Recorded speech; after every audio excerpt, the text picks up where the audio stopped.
I will call to order the March 8th, 2011 Placer County Board of Supervisors meeting, and we'll start with a flag salute led by Supervisor Holmes.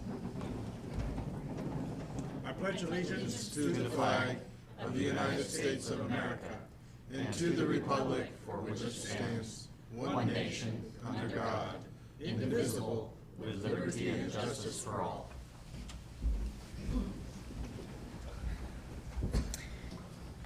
And Ann, would you read our meeting procedures, please? Welcome to the Placer County Board of Supervisors meeting of March 8th, 2011. Agendas are available on the wall outside this meeting room. If you are here to speak on an issue not appearing on the agenda, you may do so during the public comment period. There's a 3-minute time limit per speaker. The board is not permitted to take action on items addressed under public comment. When you speak, clearly state your name and address for the record. All items on the agenda will be open for the public to address before final action is taken. There is a 3-minute time limit per speaker, which will be monitored by a timer on the podium. If there is a person speaking on behalf of a group with no other testimony from another member of the group, please identify yourself as such, and your time may be extended at the pleasure of the board. Keep in mind that the chairman has discretion of limiting the total discussion time on any item. If you are hearing impaired, we have listening devices available. It is requested that all pagers and cell phones be either turned off or put in the silent mode. Thank you for your participation and cooperation. Thank you, Ann. Next is the time for public comment. This is the time when anyone can address the board on something that is not on the agenda, keeping in mind that we can take no action. So if someone would like to approach the board on something not on the agenda, please come forward and state your name for the record. Good morning. Good morning, Mr. Chairman, members of the board. Brad Harris. I'm the fire warden for Placer County Fire and the unit chief for CAL FIRE's Nevada Yuba Placer. As you're aware, recently we've had some retirements within the department, most notably Gary Brittner, who was the division chief in charge of Placer County for CAL FIRE and the lead for most Placer County fire issues, retired. Looked long and hard for a replacement. It's going to be hard to replace Gary, but we did find somebody we think that can do a very good job. I'd like to introduce Scott Lengren, the new division chief for Placer County. Scott. Hi, nice to meet you. And he's kind of shy. But I'm sure as he gets to know each and every one of you and starts to build a relationship that you'll enjoy having Scott here. He comes well qualified for the position and with a good deal of experience in a lot of different areas, and I think will serve us well in the new job that he has. Thank you. Thank you. Welcome, Scott. Look forward to meeting you and developing a relationship, and thanks, Brad. Is there anyone else? Seeing none, I will close public comment and open it up to supervisor committee reports. Jack. Yes, I've got 2 reports and a welcome. The first report is the criminal justice policy meeting that we had approximately 2 weeks ago. That meeting was held in Roseville and hosted by Steve Pecor, our Director of Probation Services. During that meeting, we discussed none other than the budget and pending responsibilities that are going to be likely to come back to the county with regards to adult and juvenile offenders. And there was a pretty rich discussion about possibilities and needs and different types of programs that we may institute and implement to get value out of those responsibilities and maximize our dollar. We also had a discussion with regards to the status of the Tahoe Court design. The second report is with regards to the South Placer Wastewater Authority. We're in the midst right now of discussing a refinancing of some bond debt, which has forced me to put my bond 101 hat on for the last couple of weeks. We hope to have those discussions wrapped up either this week or the following week. Finally, I just have a welcome to Carolyn Riolo. At the supervisor's discretion on the consent agenda, I've asked that she be appointed as a member of the West Placer MAC. Carolyn is a resident of West Roseville, and I look forward to working with her in the future. Thank you. Jennifer. Yeah, thank you. Just a couple of very quick things, strangely all Tahoe related today. It is Snowfest up there this week through Sunday. It's a terrific series of events. Encourage everyone to come up. We kicked it off last Friday. Had a great parade on Saturday in Tahoe City, but this coming Saturday we have our Kings Beach Parade. Lots of terrific events. Bring your dog, dress your dog up. Snowball fights, sledding, adult sledding, which is always a little scary. But just a terrific, terrific event. So if you've got some time in your schedule, come on up to the lake, enjoy Snowfest. Terrific event, as I say. We are also going to be having a prevailing wage. The County Redevelopment Agency is going to be putting on a prevailing wage seminar in Kings Beach on the 10th from 6 to 8 p.m. this week.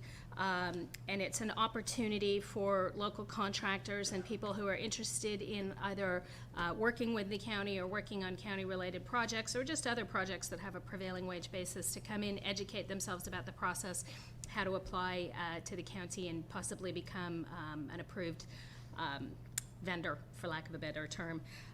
And that's at the Kings Beach, or the North Tahoe Event Center in Kings Beach from 6 to 8. Also did sit on with Dr. Yusha Chang from the Air Pollution Control District. Breathe California gives awards every year for entities, organizations, individuals, government agencies that have done great things on air quality. We did pick some winners. I'm not allowed to say who they are yet, but at the end of April, we'll be having a breakfast, a celebratory breakfast for that, and announcing those winners. And it was great to be able to spend some time with Dr. Chang and talk through some of the issues facing Placer and the larger region in terms of air quality. And that's it. So for the record, you're actually saying that my dog is welcome at Snowfest? Your dog is welcome anywhere, Robert. I'm tempted to bring him up there, and then the repercussions. And Kirk, you had your light on, but, okay. So for the conclusion of Supervisor Committee reports, we have the consent agenda. These are a list of items intended to be taken in one motion, but the board is happy to pull off any of those for discussion if anyone would like, and or my colleagues might want to pull one off. And I'm going to pull off item 14A. Yes, I'd like to also pull item 12C and items 19A through F.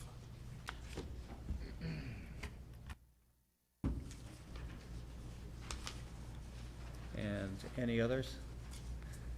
Okay, what is the board's pleasure regarding the remaining items on consent? Move approval of the remaining items. Second.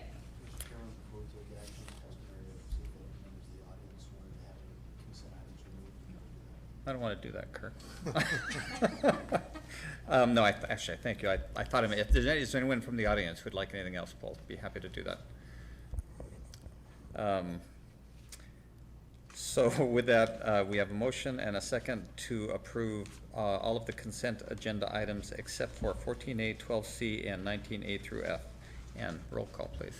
Holmes? Aye. Duran? Aye. Euler? Montgomery? Yes. Weigand? Yes. Excuse me. I made a mistake. I needed to pull 14B, so do we need to do a revote on that? Yeah, I think the record should reflect that the item pulled is going to be 14B, not 14A. So I think we could ask the board to make a motion on 14A and correct its vote with regards.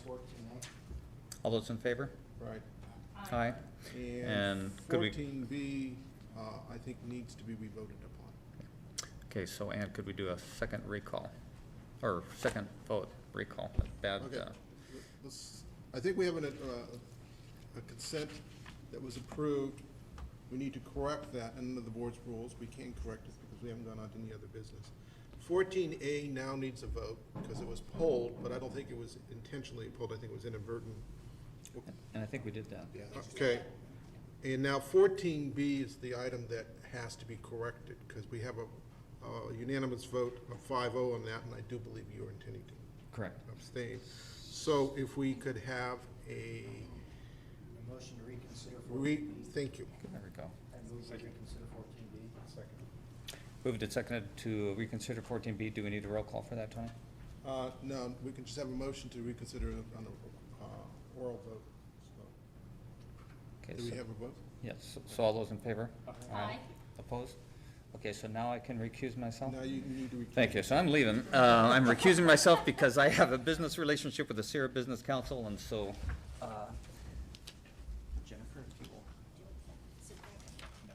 Well, you can certainly if you want. I'm leaving. I will sit right here. Okay. If I understand all that correctly, then we'll start with 14B so that we can bring our chair back. Yes. Move approval of item 14B. All those in favor? Aye. Aye. Any opposed? Abstentions? All right. The record should reflect that Supervisor Wygant recused himself and left the room. Thank you.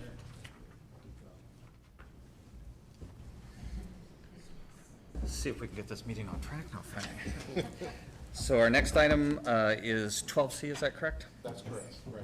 And I just, without, very briefly, just wanted to have a discussion. As this agenda item came out, there wasn't a mechanism by which supervisors that have a seat that's appointed to a district would have consultation with the county executive in appointing a alternate. So I had asked the county executive, I think it's real important that when any of us that are at designated district-wide or district seats that need an alternate, that there should be some discussion with that particular supervisor, so. And so, just for clarification, what you're primarily referencing is that if an appointment is specific to the supervisorial district, is that what you're saying? That's correct. And there are relatively few of those. Right, All right. and I think they put, they amended the resolution down here, be it further resolved, and I'm just gonna read the portion. When this occurs, the county executive officer would consult with the chairman of the board of supervisors as well as the board-appointed board member in designating the appropriate individual to attend to represent the county. Very good. So, perhaps I can clarify. It's my interpretation of the wording that in the rare events when a supervisor cannot attend and the alternate supervisor cannot attend and this process is invoked, it would apply to any assignment where a board member is sitting, not just assignments where board members are there by some sort of district appointment. As you indicated, those are pretty rare. So I take the wording to mean, and I probably would be advising in the future, and I suspect my office would be advising in the future, that it means that the county exec in consultation with the chair would also consult the supervisor who will not be attending the meeting, creating the vacancy, so to speak. Is that everybody's understanding? Yep. Okay. Okay, Jennifer? That was actually the clarification I was going to make, that this is not specific to seats which are assigned to a specific district. This would reflect just the opinion of whatever supervisor happened to be assigned to that committee or commission. Thank you. Jack, you still have your light on? Oh, I'm sorry. Tom? Thank you, Chairman. Copies of this are in the back if anybody's so interested, but this really dealt with, and I think it's been explained here, but to make it clear to other folks who may be listening, this is, the board has literally 50 or so different committee or commission assignments that you all split up, sometimes two of you, but more often just one of you on those different outside seatings. This allows, in the event that there is not an alternate and that authority that you're sitting on, or that commission or that committee assignment allows a non-elected person to attend on behalf of the county, would allow the process that we would go through that's already been fairly well described here, that it would be my office's responsibility in consultation with the chairman and the board member who customarily is in that seat to then pick a non-elected person to fill that void, and that does not happen often, but this does set up a routine process by which that can be accomplished. And copies are available in the back of this revised wording. And it also does make clear that, yeah, sometimes that's not even allowed because the bylaws of that organization may not allow a non-elected person to attend. So what is the pleasure of the board? Move approval? Second. It's moved and seconded to approve the alternate resolution that was submitted and just discussed. All those in favor say aye. Aye. Opposed? Motion carries. And the last consent item pulled is revenue sharing 19A through F. Yes, Mr. Chairman, I just wanted, again, to reiterate the fact we are going to be having discussions, I believe, on March 22nd with regards to the revenue share. And that being said, that's it. Move approval of 19A through F. Yep. Moved and seconded to approve item 19A through F. All those in favor say aye. Aye. Opposed? Motion carries. I will abstain. Sorry, Jack. Thanks. Okay, so let's take, with regards to our timed items, by the way, unless there is some concern to the contrary, what I think would be smarter is to have the budget item be last so that we have the most comfort and flexibility as it relates to the time, and we can take whatever time we want, knowing that that discussion is so compelling these days. So we'll go to Department Item 3, which is Facility Services Applegate Regional Sewer Pipeline Project. I hope we will. I hope we will. Page 9.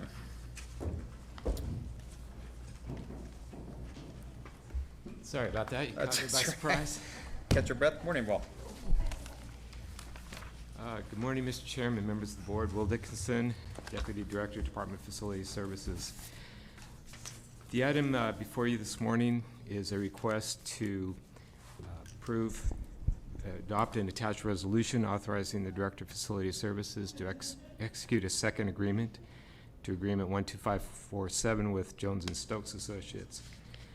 This contract is to provide environmental services for the Applegate Regional Sewer Project, and the amount of the amendment is not to exceed $27,000. The purpose of this agreement with Jones and Stokes is to provide environmental services for the pipeline project, which is meant to convey the sewage flow that is currently contained in the Applegate pond system and take it out to the SMD1 system for treatment at the Plant 1.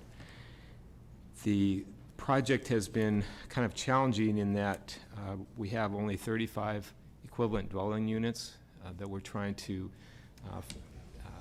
get over to quite a distance, and it's a fairly expensive project for the amount of flow that's going to be conveyed.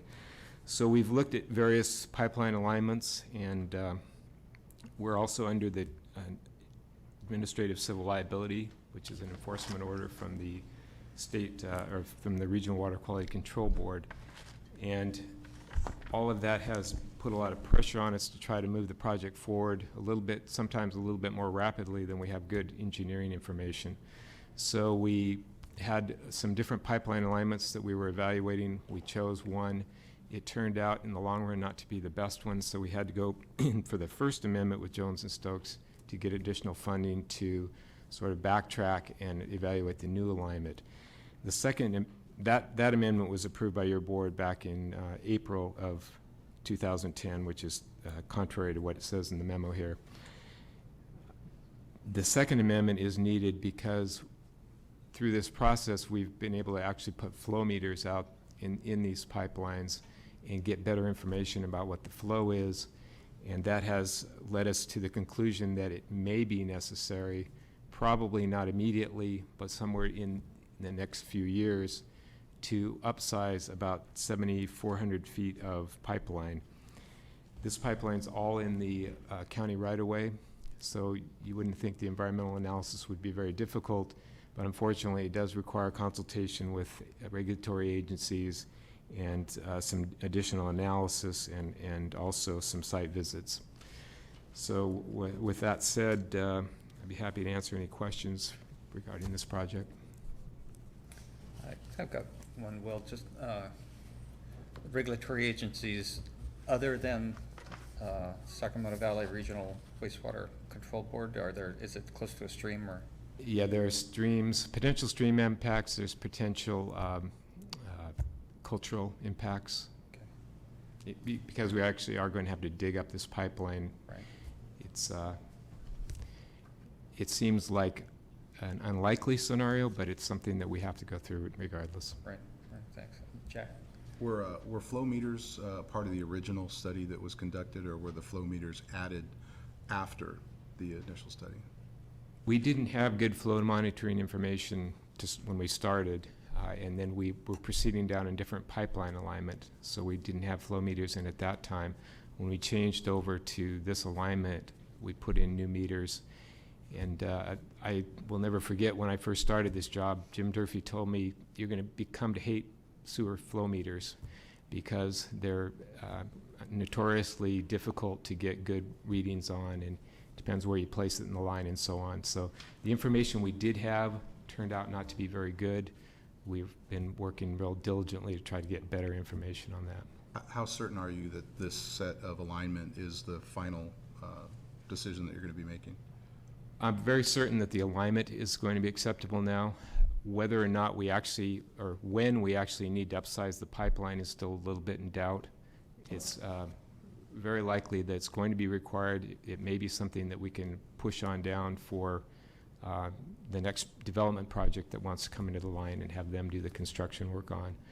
But without moving forward on the environmental now, we would be putting the project schedule in jeopardy. Thank you. Thank you. Jennifer? Well, thank you. Couple of quick questions.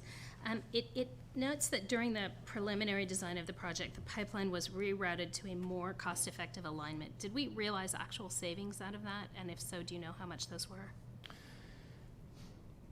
That's a very good question, but difficult to answer. We were looking at the alignment along Dry Creek Road, and we always knew that it was going to be more expensive to go that direction, but there was a good potential for picking up a lot of connections. We thought there was a good potential for picking up a lot of connections along the way, therefore having more people to help support the payment of the project. When we actually got down and did the planning level information and analyzing the number of connections that would be available, we turned out that there would probably be less people connecting than we expected. So we switched over to the other project. I think if we were to choose between the two projects, I would give you a very rough estimate of probably $1 million of savings. Okay. And then when you talk about people connecting to it, that's existing structures that are currently on septic, is that correct? Yes. Okay.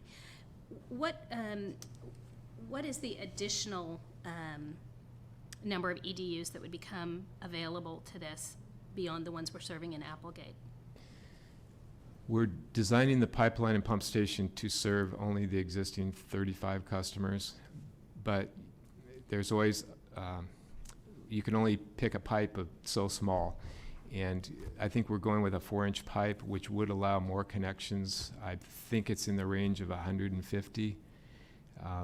But that's simply because that's the minimum size we could put in there. Okay, thank you very much. Thank you. Thanks, Will. Is there anyone from the public who'd like to comment on this? See none, what's the pleasure of the board? Move approval? Second. Moved and seconded to approve staff recommendation with regards to the Applegate Regional Sewer Pipeline Project. All those in favor say aye. Aye. Opposed? Motion carries. Thank you very much. Thanks, Will.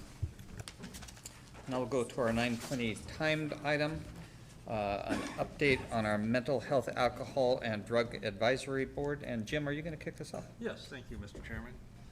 As many of you know, I've been on the Mental Health, Drug, and Alcohol Advisory Board for several years, 4 to 5 to my knowledge. It's a very interesting board. It's made up of members of the providers who provide services to our clients or consumers, family members who have people that are involved in the system, and some of the people that are consumers. And we have some very intelligent and educated people that serve on that.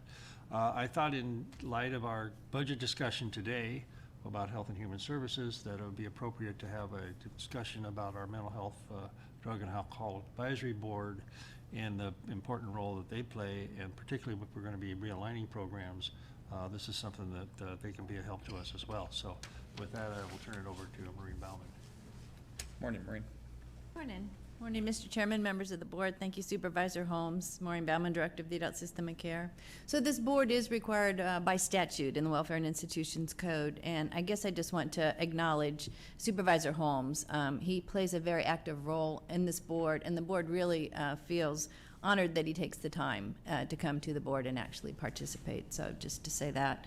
Also, we're actively recruiting for new members. I think Supervisor Holmes sort of described the kinds of members that could sit. So if board members have somebody they think might be interested, we would be delighted to follow up with them, provide them all the information that they need. So that's a process happening right now. This morning, we plan to give you a brief update about the board's accomplishment, current activities, and plans for the future. As you know, mental health, alcohol, and drug services provide critical tools to persons in our community to achieve success and become productive citizens. We expect over 4,000 persons to benefit from these services this year. Recovery is not only possible in Placer County, it does happen every day. I'm now delighted to introduce the new chairperson of our advisory board, Sharon Behrens. We are quite fortunate to have Sharon. She comes to us with a wealth of experience, and she's currently a member and the chair, and she comes to us with a wealth of experience both professionally and personally. So with that, I'd like to turn this over to Sharon Behrens. Good morning. I'm Sharon Behrens. As chairperson of the Mental Health, Alcohol, and Drug Board, I represent a very active, involved board who understand their role in giving quality input to the Board of Supervisors. After several of us participated in board training with other counties, we became aware of how fortunate we are as a board to have the Placer County Mental Health and Alcohol and Drug staff as partners. During this last fiscal year, the board accomplishments are in the area of access to services. We assisted in improving the county website to make it more easily navigated and to add additional dimensions such as definitions and more links to services and information. Children's System of Care Committee met with staff to work directly on improvements. It was an excellent working experience. We supported the Campaign for Community Wellness website, which is a very helpful website that addresses many areas such as stigma, how to help someone with mental illness, suicide prevention, and other topics that build awareness and provide support for solutions within Placer County on mental health issues. We have worked to improve methods for board evaluations of programs. We meet monthly with the quality improvement and other staff regarding state and federal evaluation outcomes. We review all reports on feedback from reviews. Board members participate in test calls to the Placer County System of Care line.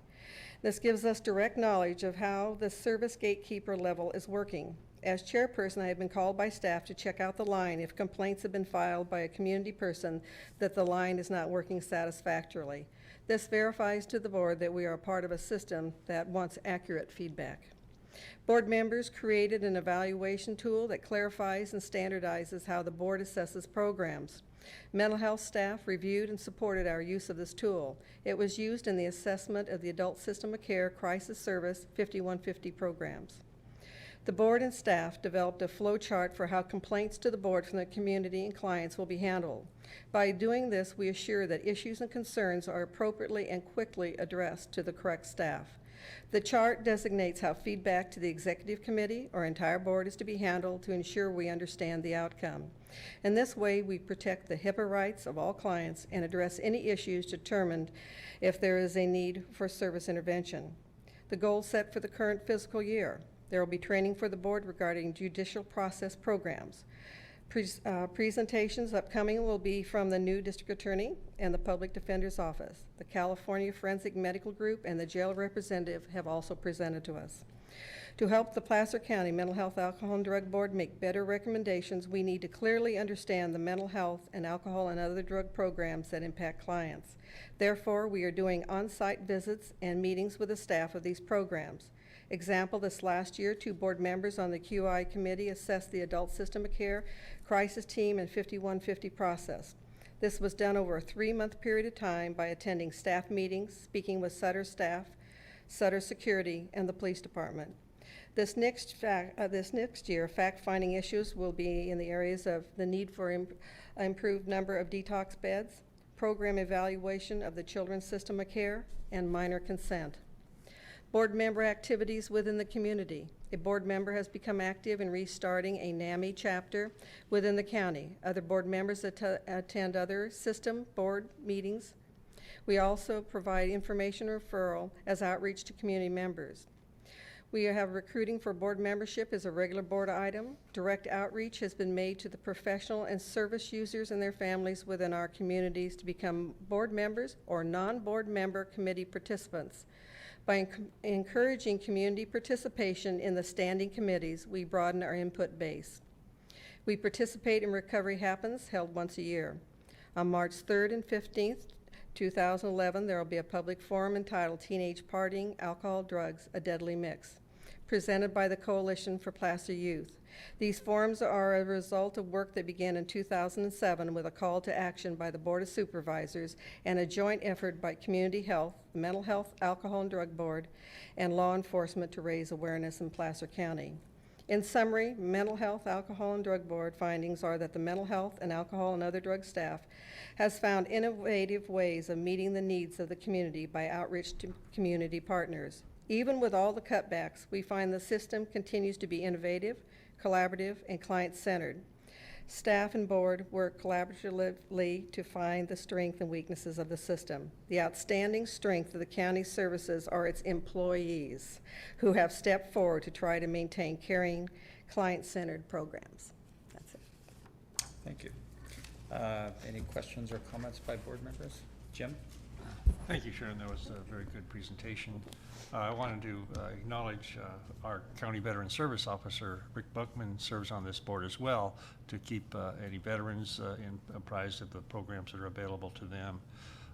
Sharon, you have a unique background. Could you just give us a little bit of how you got involved in the mental health system and your role on the mental health board? You're talking about my personal Yeah. experience?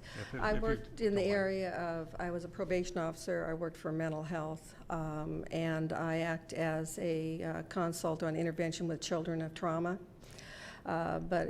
Specifically, we have 5 adopted children. We've had 60 foster children in our home. Our last child, a book was written about her called, she's called The Wild Child. She's one of the only wild children or feral children to become normal. A book was written about her in 2008, and this last year a program on our daughter and our family won an Emmy nomination in regards to journalism. We began to speak out on behalf of children with trauma because of the need for early intervention and the need to provide good, knowledgeable service to children within our community. As our daughter, who stands up with me on a regular basis, we speak all over the country in regards to intervention techniques, is that she likes to say that she has become, she's a college student, she likes to say she's become a knowledgeable, helpful part of the community at age 21. And it goes because there were people who stepped outside of the box to help my daughter and our family.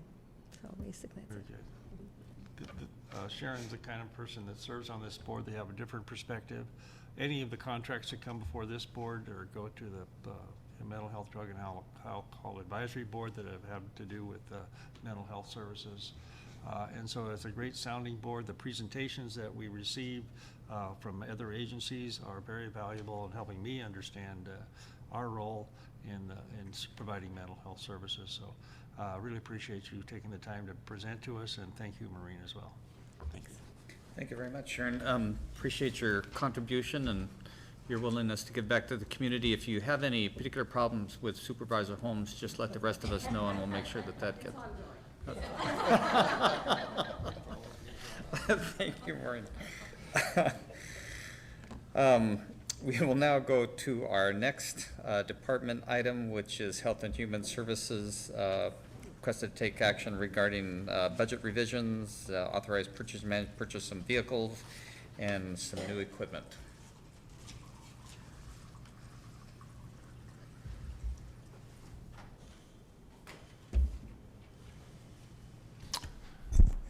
Morning, Chair, Board. Richard Burton, Director of Health and Human Services. Thank you for the opportunity to come before you this morning with a budget revision, our mid-year budget revision for the department. Today's budget revision is a follow-up of the board's approval of our final budget, which occurred back in September 28th. Since that time, we've acknowledged and been able to receive more revenue than we originally projected in our budget that was approved, which is good. This budget revision includes no new county general fund, approximately $2 million of new revenue, federal revenue predominantly, and authorization for purchasing of essential fixed assets and replacement of some aging vehicles. Specifically, I'd like to acknowledge some of the programs that will be funded through this budget revision. We have public health laboratory equipment, the oldest of which is being replaced is about 30 years old. All of the equipment being replaced has been reviewed and evaluated for possible repair. Most of the equipment has been repaired over and over again for years, but is at the end of its usable life and is more expensive to repair any further than it is to replace it at this point. We're also automating some of our office procedures in both environmental health and our human services department. The procedures that we use have been very useful as we've redesigned and used automation, whether it's telephone automation or computer field automation or scanning of our documents to be able to be more efficient and effective in determining eligibility and following up on our work processes. Those automation procedures, again, are being funded at this point by 100% either federal money or grant funds for environmental health and human services. For a little snapshot on our eligibility services, we have same-day 24/7 eligibility processes and services for emergency and urgent care and medical health, mental health, and dental services. They're evaluated by the need for those services or evaluated by the professionals, and again, it can be managed on a 24/7 basis. That's not all done by county staff. Most of the success that we are able to achieve within Health and Human Services is a reflection of the partnerships that we have with the community, such as we just heard about in Mental Health and Drug Advisory Board, and about 42% of our budget is contracted to private partners, either nonprofit or business partners in the community. Other significant aspects of the budget revision include the purchase of 4 vehicles. One of them is for being able to, all of them are replacing aged vehicles. I think the circa 1996 on some of the vehicles, again, they've been repaired. They're essential for the ongoing work that we do in child protective services and response and investigation, as well as in fraud investigation in our welfare and eligibility programs. And that's what those vehicles are being used for. So I'd be happy to answer any questions, but recommend approval of the item as it's written. Any questions by board members? I don't see any. Any questions or comments from members of the public? See none. What's the pleasure of the board? Can we take one motion? Don't even do a roll call. Okay. And we can do one motion, but it will require a roll call vote with the budget revision. Second. It's been moved and seconded to approve staff recommendation. Ann, could you do roll call, please? Aye. Duran. Euler. Montgomery. Yes. Wygant. Yes. Thank you. Thank you. Thanks, Rich. Our next item is Public Works Cooperative Agreement with Tahoe City Public Works Utility District. Peter, good Chairman morning. Wygant, members of the board, Peter Kratz, Deputy Director of Public Works, here today to present department item number 5, which again, as you said, is a cooperative agreement with the Tahoe City Public Utility District for use of state funds for lakeside trail construction. This item consists of asking your board to adopt a resolution addressing 3 items, and I'll go through those in detail. Number 1, approve a budget revision to add just over $1 million to the fiscal year 10-11 department budget to accept and manage state-approved bicycle transportation account funds for construction of phases 5 through 7 of the Lakeside Trail on behalf of the Tahoe City Public Utility District. Number 2 is to approve a cooperative agreement between the department and the TCPUD to provide a means to pass through approved bicycle transportation account funds from the county to the TCPUD. And number 3, authorize the Director of Public Works or his designee to execute the agreement and all related documents. A quick background on this project is that the Bicycle Transportation Account, or BTA, provides funds for local agencies across California that improve safety and convenience for bicyclists. The Tahoe City PUD is eligible for the BTA funding. However, the county must sponsor and administer the funds. The department worked cooperatively with the Tahoe City PUD to apply for and secure the funds that will support construction of the trail project implemented by the PUD. up in the Lake Tahoe area. The Lakeside Trail Project is a 1.1 mile section of multi-use trail for pedestrians and bikes through Tahoe City that will connect the existing North Shore, West Shore, and Truckee River trails. This trail connection is a high priority for the region and aligns with the Tahoe Regional Planning Agency's Bicycle Master Plan. A portion of the trail has been completed with other funds on the west side of Tahoe City. Phases 5 through 7 that this funding supports will complete the Lakeside Trail that involves the alignment on the east side of Tahoe City, near the Tahoe City Marina, Boatworks Mall, and continuing east and connecting to the existing North Shore Trail adjacent to the Tahoe State Recreation Area. And I think there's an alignment map in your packet. You can see that. This agreement will allow the department to administer the grant funds and provide them to the Tahoe City PUD for trail construction. Environmentally, the PUD is the lead agency for the project, and environmental documentation for the project has already been completed and approved. The fiscally on this project, the project and requested budget revision will be funded with $1,004,106 of state BTA funds, and $10,000 of those funds will be used to support the grant administration, while the remaining amount will be available to the PUD for the project. This cost delineation is supported by both the state and the PUD and articulated in the accompanying cooperative agreement. The funds are allocated in the requested budget revision in this year's department's fiscal year budget and will be carried over as necessary into next year's fiscal year budget. And just to make a point that these are truly non-discretionary funds only to be used for this project. And as Public Works or as the county, the ongoing operation and maintenance of the trail is solely the responsibility of the PUD. So with that, formal request of your board is to then adopt the resolution as stated, and happy to address any questions you might have. Thanks. Questions? Jennifer? Peter, thank you.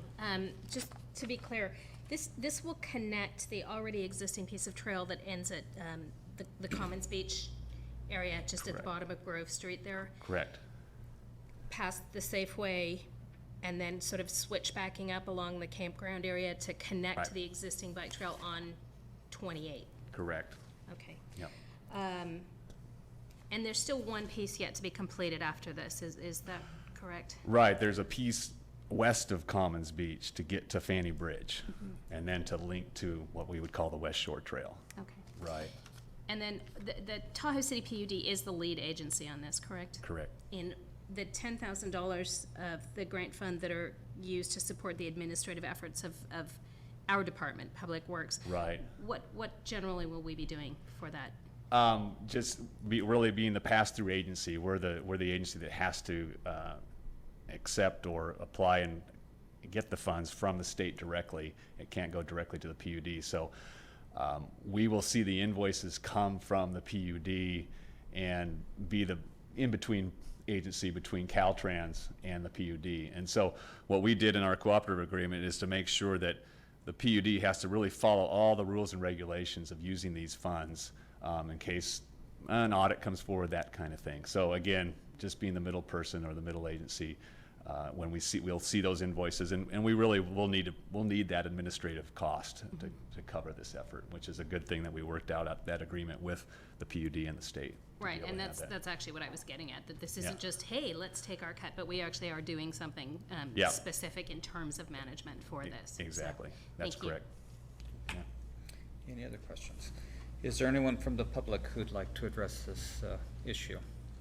So with that, I see none, I'll bring it back to the board to approve the budget revision of $1 million plus, approve the cooperative agreement, and authorize the Public Works Director to execute the agreement. So moved? Moved and seconded to do what we just mentioned.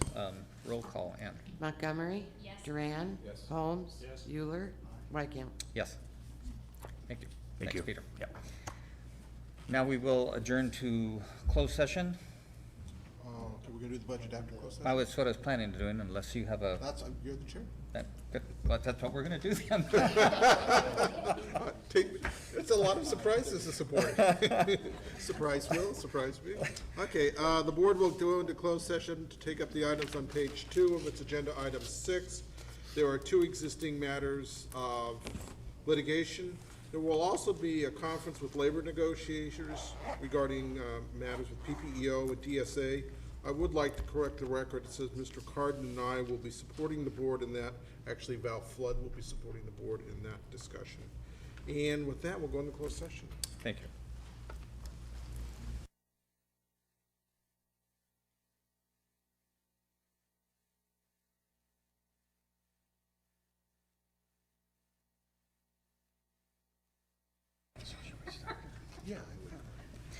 Okay, the board is returning from closed session. Tony, would you report out, please? I'd be happy to. The board met and discussed the items on page 2, item 6. There are 2 litigation matters. The board was able to hear of the success in both of those CEQA cases where the county has prevailed. With regards to conference with labor negotiators, I personally did not attend the meeting. The meeting was supported by Val Flood, and I believe that there was a conference between the board and council and its negotiators, and I think that ends the report. Thank you. Our last department item and last item of the day is a discussion of our budget. So Tom, are you going to kick that off? Yes, thank you, Mr. Chairman. This is a second budget workshop that the board will have had in so many board meetings. Also, we have yet another one scheduled on March 22nd. The focus of this particular workshop is really more in our human and health services, including veterans and libraries, kind of a general capture of some of the budget issues and challenges facing Placer County this year, as well as looking at the realignment proposals which are kicking out there. Whether on March 22nd or maybe even perhaps on April 5th, we're looking at having a summation of what's gone on in these budget workshops, as well as by then either the governor's proposal has passed the muster through the Senate and the Assembly, or it has not, and so we'll be seeking direction from the board on how to shape up the next year's fiscal budget. Obviously, any questions, concerns that the board members may have, staff is very much needs to hear those, so it can help provide that information coming back. Already, I think, as earlier discussed, we heard discussion on revenue sharing and also about alternative funding for the jail, for example, and looking at perhaps using those proceeds differently. So any thought processes along those lines or any others that you may see coming out of these conversations, definitely want to revisit that with your board as we wrap up these preliminary budget discussions. And with that, with the chair's pleasure, turn it over to Graham now. And Becky Regan, I believe, we're going to lead off the discussion. Thank you, Tom.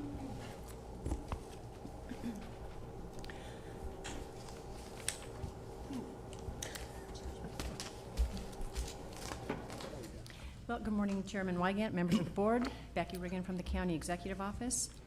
Joining me for the workshop discussion this morning to my right, Graham Knaus, the former Fiscal Director of Health and Human Services and now the current Fiscal Director for the County Executive Office. And to my left, our department heads, Dr. Richard Burton, Director of Placer County Health and Human Services, and then also our Veteran Services Officer, Rick Buckman.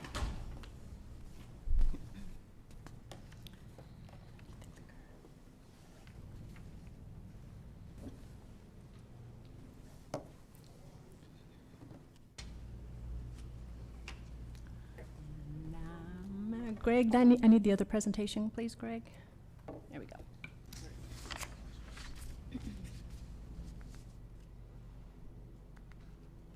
There we go. Okay, our agenda for the discussion with your board today includes a review of the funding trends for these departments, along with a summary of some of the recent steps taken to position these departments for the future, and finally, a review of some of the potential impacts to each department from the governor's budget and proposed realignment of state and county program responsibilities.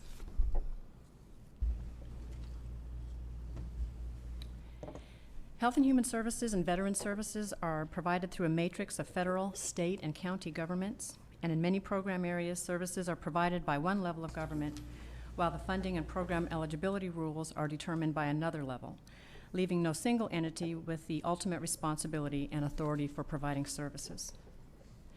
Generally, the enabling authority begins with federal statute. States are then tasked with program administration. And in California, the 58 counties serve as the direct access point or the front door for residents to apply for and, if eligible, to receive services. The state and federal bureaucracy that is formed to administer these programs is formidable, and the regulations, reporting requirements, and funding methodologies that have evolved for these programs speak to their importance, but also to the need for reform. California has debated the right mix of state and local responsibilities for years without having yet found an effective resolution. The current funding crisis and Governor Brown's proposals have sparked perhaps the most robust discussion to date regarding the state-local relationship and how best to manage and fund public efforts to sustain people through difficult times, and ultimately how to move them towards safety and ideally to self-sufficiency. We will discuss the potential merits and impacts of the governor's proposals a little later in the presentation. But I wanted to set a little context for the funding history for this area of county services. You've seen this graph before. It provides a general frame of reference for historical expenditures across the county for our primary functional areas. And the orange line there reflects overall expenditures for the health and public assistance areas, which include both health and human services and veteran services. And certainly the largest component of this category is HHS. This slide demonstrates that when corrected for inflation and considered on a per capita basis, the county's expenditures for health and public assistance have stayed fairly constant since the late 70s. And this is a noteworthy accomplishment given the increase in the cost of doing business and the changing program requirements that have occurred since that time. One of the ways that HHS has contributed to this restrained spending over the years is through its development of a business model that relies on a strong partnership with private sector businesses and nonprofits to deliver services. This slide demonstrates that 42% of the total funds received by the department are delivered as direct benefits to residents or are channeled to contracted services with local businesses. 58% of its funding supports county staffed services. And we're not aware of any other county in the state that has achieved or has advanced its business model to this level of efficiency.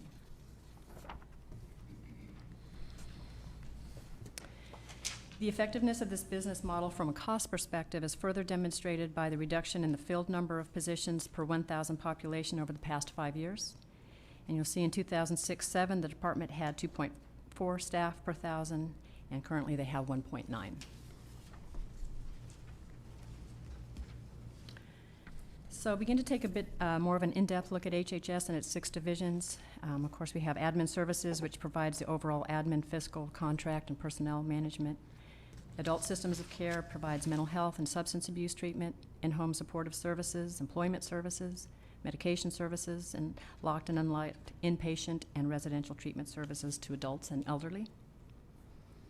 Children's system of care is an interagency system comprised of child welfare, mental health, substance abuse, public health, probation, Placer County of Education, and the Superior Court, and is nationally recognized for its approach to coordinating access across these agencies on child welfare, crisis response, emergency psychiatric assessments, parenting support, foster care, adoptions, and delinquency and court involvement.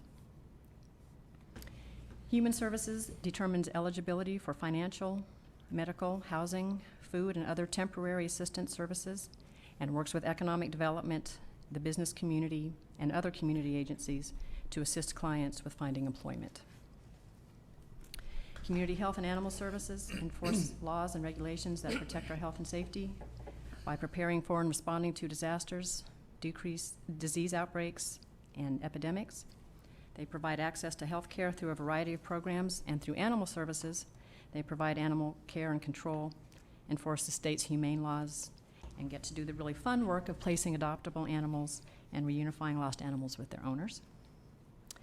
And Environmental Health provides regulatory oversight to land use, water resources, hazardous material, and solid waste management to prevent disease and injury and minimize environmental health hazards. So this slide takes a more focused look at how the breadth of these services are funded. This is the department's budget history since 2006 and 7, the year directly prior to the beginning of this dramatic and persistent decline in the economy. This slide tells a fairly comprehensive story through the 4 trend lines of their total expenditures with a breakdown of the key budgeted revenue categories. And the story here actually starts at the bottom of the chart with realignment revenues. And realignment is a primary revenue source to the department based on sales tax and vehicle license fees to cover certain mental health, and social services programs that were previously realigned by the state to the county. And you see the fairly dramatic reduction in this revenue in direct response to the struggling economy. And after careful consideration, your board decided to increase general fund to partially offset the loss in realignment revenues and to offset some of the reductions in funding HHS was experiencing at the time from the state, most notably in the area of child welfare services. At the same time, the county was experiencing tremendous increase in its demand for direct aid services, which we will review in just a moment.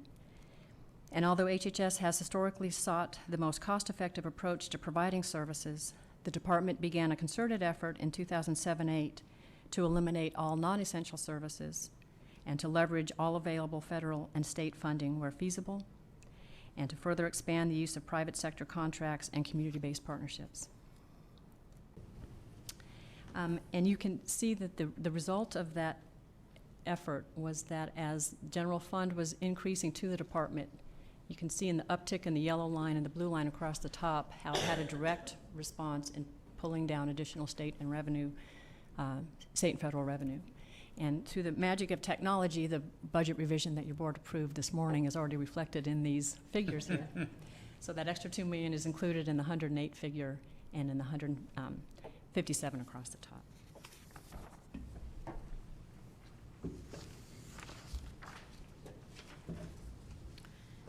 So I referenced the tremendous increase in caseloads during this recession, and this chart clearly portrays that the double-digit increases in every area, up to 45% increase in medically indigent services. And as a state-mandated provider of last resort for safety net services to the community, Placer County HHS must maintain an open door and offer access to all constituents who meet specific program criteria, which, as I said, are often defined by state and federal governments.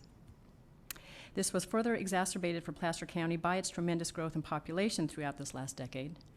And Placer County has experienced a 28% population growth since 2000, and increased from 248,000 to 347,000. And 88% of that growth has occurred in our incorporated cities. And I'd like to point out one noteworthy exception on this chart, and that's the very last item there for foster care caseloads. Foster care is sometimes required for the placement of children who, for various reasons, are unable to stay in their homes, sometimes temporarily, sometimes permanently. But Placer County's foster care caseloads have seen dramatic reductions over the past several years, even prior to the timeline on this chart. And these changes are directly attributable to the Systems of Care Collaborative and the research-based early intervention techniques that they have developed over the years. Many other counties have seen increasing caseloads and struggle with continual shortages of foster care families to place these youth. And we are very fortunate to have seen a decline in our need for those services. And while these are state-mandated programs, it is important to note that there is a significant county share and funding obligation contained within each of them.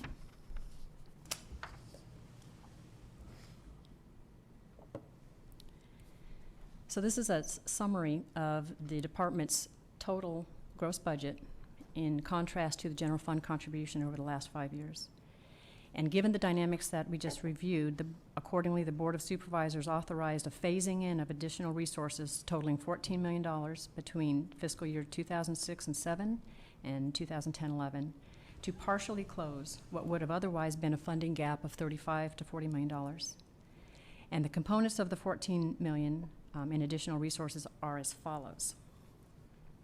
Phased increases in general fund contribution totaling $9.9 million.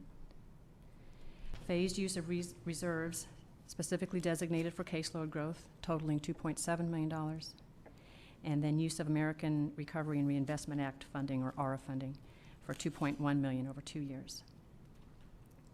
So as I indicated earlier, this funding approach allowed for the implementation of the department's strategy to leverage additional federal and state funding. And although the leveraging ratios between programs vary, on average, each dollar of general fund invested leverages $3 of intergovernmental revenue.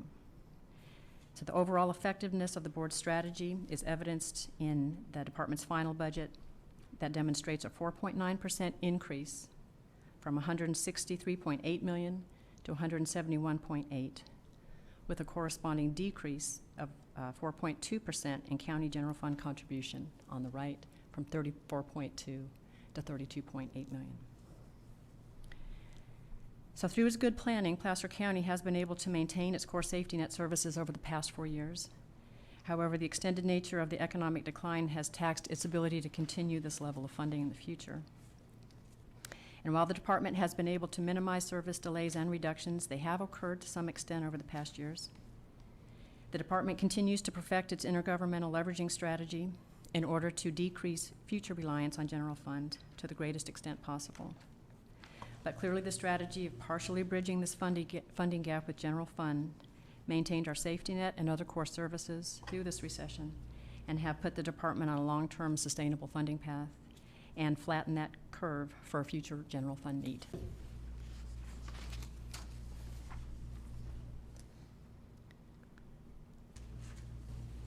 So at this point, I think we'll turn to discussion of the governor's budget and realignment proposals. The governor's budget identified a $26.4 billion. Becky, could you go back to that last slide if Yes, sir. I might interrupt just for a moment? This is also something that's difficult to explain to our city brethren in terms of the concept here. You'll see more general fund dollars, sales tax and property tax, going in to support this county-wide service and less intergovernmental revenue. So when we talk about such issues as property tax sharing, et cetera, and at times they're looking at our net cost going up, it's very evident when you look at this net cost going up $10 million by the general fund contribution to the effort of providing just in this one area of health and human services, not talking about the other criminal justice areas. But this is discretionary dollars that the county is putting from its other sources to health and human services that are predominantly serving city residents. And so it changes that platform when we talk to the folks in the cities about why our costs are increasing. It's our discretionary expenditures are increasing in these services. So I know it's not quite on task of the overall presentation, but it is something that we are struggling to explain to everybody at this particular time.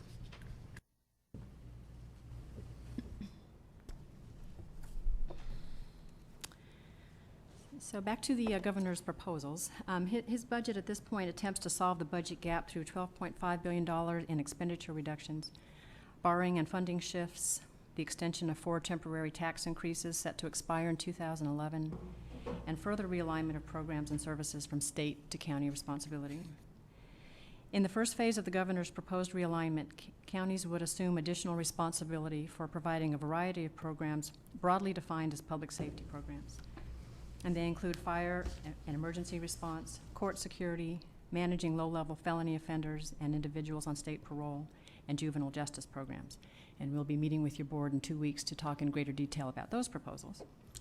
But today our focus is on HHS impacts in adult protective services, child welfare and foster care services, mental health services, and substance abuse treatment services.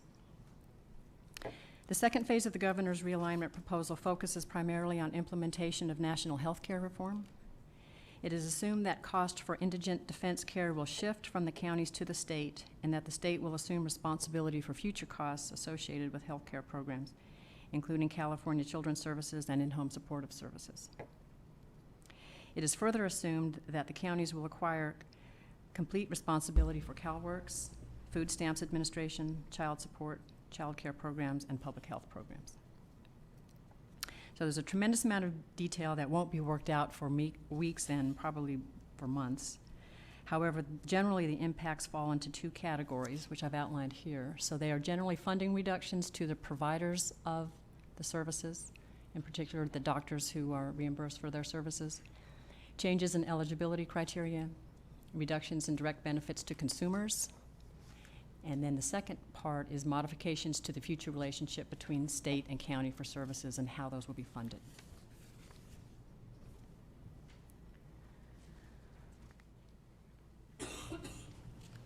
So the Legislative Analyst's Office has been touting elements of further realignment of program responsibilities for years.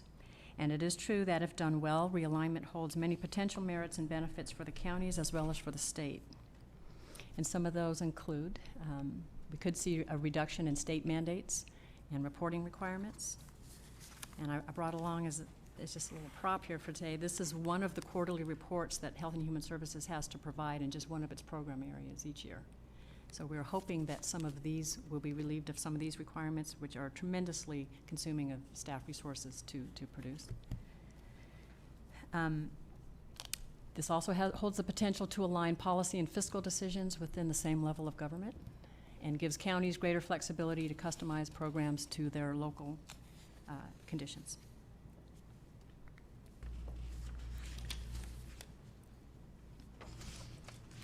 And although the logic for realigning program responsibilities may be sound, as the administrators of federal and state programs, counties are left highly vulnerable to the underfunding of these mandated services. For example, the state currently funds costs to counties for providing these services based on 2001 costs rather than those we are actually experiencing. For Placer County, this translates to roughly $6 million per year in unfunded costs that must be borne by the county's discretionary revenues, as Tom was just discussing, or must be redesigned out of service delivery. In addition to this chronic underfunding, the state has also deferred and delayed millions of dollars in mandated payments owed to Placer County in response to the severe state budget deficits since 2007 and 8. So since the counties are already providing all of these services, in this arena, there are no new services being identified to come our way. Different story in public safety. But the questions for HHS related realignment become: what responsibilities will the state retain? How will funding methodologies and specific allocations be determined? Who is ultimately at risk if funding provided under realignment is insufficient? That could lead to a series of lawsuits, and who bears the responsibility and the liability in those cases? And then, of course, with the special election, the plan B, if voters reject proposals, what happens then?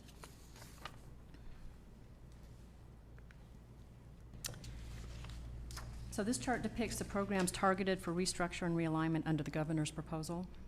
The funding and caseload figures represent current program levels and are subject to change pending the results of the June special election and the refinements imposed during the legislative process. So the areas that have been targeted then are adult protective services, child welfare services, mental health for adults and children, and substance abuse treatment. And we've captured the current caseload, the number of individuals that are currently being served, just to give a frame of reference for how large the programs are here in the county. Now, we anxiously await the result of the election, but if that is not successful, then I think it's back to the political process to determine what goes forward at that point. We have internally here asked our departments to identify additional 5% cuts beneath their base budget so that we can have some idea of what the potential impact may be. And HHS has tremendous experience over these last few years in dealing with restrained and constrained funding, and they are prepared to do so again if we need to start over based on the results of the election. So at this point, I think I'd like to turn the conversation over to Dr. Burton to talk about the specific impacts of these programs and what we may anticipate as we go forward. Thank you, Becky. Morning, Board. First, I'd like to, again, express our appreciation for the Board's leadership over decades, and definitely in this most recent recession that the country and the county has experienced, and investing in the county general fund that have allowed the buffering of some of the reductions in services for some of the most needy in our community. We do feel very proud, frankly, of the business model and added value entrepreneurial approach that we've taken toward health and human services for a long time. The adaptive measures that we put in place, our partnerships with the private business community, our partnerships with the nonprofit community, and the various stakeholders in education and criminal justice throughout the community have allowed us to best serve the residents, help them maintain self-sufficiency as much as possible, and achieve self-sufficiency again once they, for a season, needed more assistance from us. We've actually seen demands for services since 2007 in many of our programs go up by almost 100%. Those areas with the greatest growth are the ones that were impacted most directly by the economic downturn. Examples of that would be families, often working families, but in need of nutritional assistance through either our Women, Infant, and Children's program or the food stamp program that has existed. The monthly tallies for applications have risen since 2007 from about 2,300 a month to 4,600 a month of new families that are coming in for assistance on those nutrition programs. We've also seen a great growth in those individuals that were working and either lost their insurance and still had their job, or lost their job and their insurance at the same time, and seen a doubling of indigent individual adults that are not eligible for any other programs other than those that the county is uniquely providing for indigent health care. Dr. Klistoff and Dr. Starr in our community health and our clinics section have done a wonderful job in maximizing the federal revenues to support services in our clinics and to human services and our eligibility have done an excellent job in providing eligibility for those federal programs. But at the end of the day, when they're not eligible for federal programs, many of those without health insurance are solely dependent on county services. Earlier in the budget revision, there was part of the revision was an expenditure increase of close to $1 million for services, healthcare services that we needed to provide through our partnerships with specialists in the community and our local hospitals.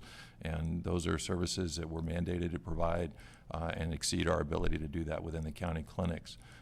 The reason we do it with our specialists in the community and the hospitalists are that it's the most cost-efficient way to provide the services that these residents need. As Tom mentioned earlier, about 2/3 of our programs are services directly to residents within city jurisdictions. It's where we've seen the greatest growth in the past number of years. We've, as much as possible, located our services in proximity to where the growth in the populations have occurred, and as a result of that, our largest eligibility facility change in the last couple of years has been involved in making our move down to Sunset and Rockland to be able to have eligibility services closest to the populations in the cities where the residents need them. The realignment proposals and budget reductions, as Becky framed, are extensive. The reductions in the budget that are currently proposed by the governor include greatest reductions to the private providers out in the community for the healthcare delivery services, reductions in benefits to residents that are getting financial assistance for a temporary period of time since they've lost their employment, and a reduction in eligibility for services for some of the disabled and elderly individuals and in-home supportive services. That's just in the budget year, and the realignment proposals that were being discussed in phase 1 and phase 2. There's certainly potential there, as Becky mentioned, for greater flexibility and administrative simplification and greater local control and influence over eligibility and delivery of services. Those potentials are great. We haven't realized those potentials often in the past when they've been promised by our state colleagues. And so working out the details and seeing how they're actually applied in the realignment proposals are going to be crucial to see that they're an added value to our residents and not an added burden. We remain hopeful and appreciative of our ability to work with state colleagues, but the proof will be in the pudding as the details come out, and it's premature for us at this point to fully anticipate the impacts of the realignment proposals as they currently exist. An example of one of the complications in the proposals is in a program that's very important to all the stakeholders here in this community related to mental health services for students with severe emotional challenges, is that the governor proposes in this most current version of realignment that he had underestimated the fiscal cost to local communities by about $100 million, and so said, well, we recognize that and we'll try to fund that, but actually we think you're going to find $50 million worth of efficiencies, so we're really only giving you $50 million more in the phase 2 of the realignment proposal. So in just what they're saying is that they propose that they still underfund current mental health services throughout the state for kids with severe emotional challenges by $50 million, and yet don't propose a single specific about how communities could do it more effectively or efficiently. We have a long track record here in Placer County of a great collaboration with our school districts. We're confident that we'll be able to adapt and provide the best services possible within the resources available. But I give that just as an example from my perspective of a disconnect between the potential for improvements of services in a realigned world versus the specifics that are available to us to work with right now is being proposed by the state. I'd be happy to answer any further questions or follow up on any requests from Becky. Any questions at this point? Kirk? Yeah, if we could jump back a few slides, slide number 9. I want to clarify a few things. I think this goes to what Dr. Burton was just talking about. Not to quibble with the numbers, but your percentages are off. The medically indigent adult is actually an 80% increase, not a 45. It's 45 if you're dividing the difference against the 11 number, not against your benchmark, which was 767.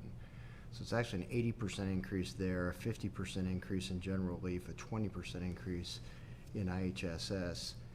But bottom line, across all sectors, we saw a 27% increase in caseload growth from 6/7 to 10/11, going from 4,940 to 6,272.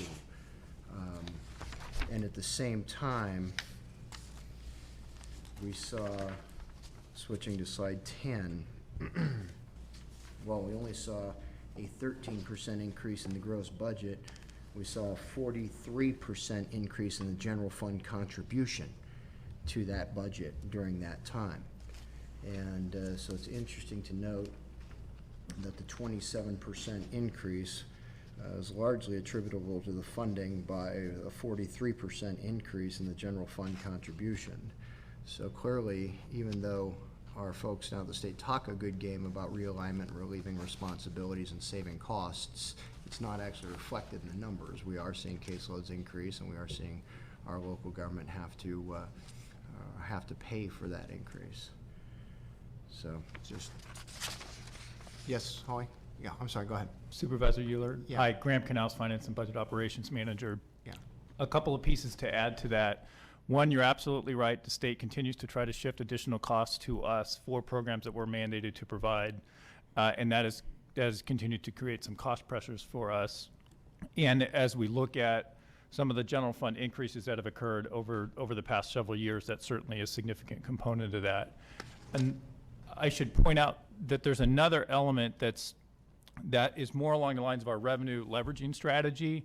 That's in the tune of a couple $2 million going back to the between the 2006-7 and 7-8 year, whereby as a county we shifted a couple $1 million in IT costs from the Admin Services Department into HHS to draw down some additional intergovernmental revenue, and so that was a net zero overall from a countywide perspective, and that that $2 million in costs had already been occurring in admin services. It was shifted into HHS, but then we were able countywide to draw down some additional federal and state revenue for that. But certainly there's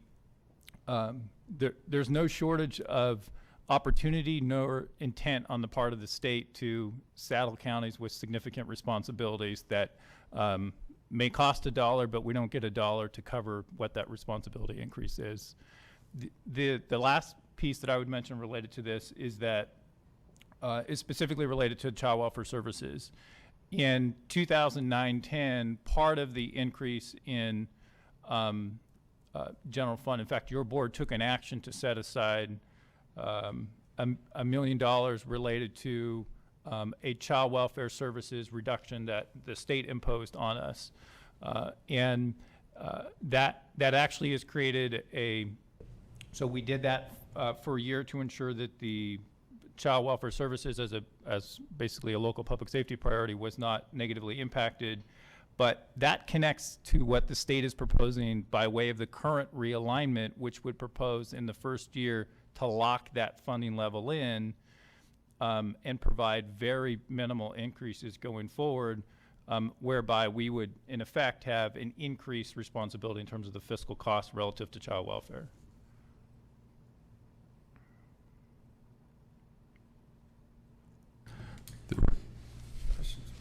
Could be possible. I think that one of the things I'd want to communicate both to the board and also our residents that might be watching, but that in the context of the challenges that have been faced, that the truth is that because of it was mentioned earlier, the core strength of our department and the partnerships that we have out in the community and the employees that we're privileged to work with on a day-in and day basis.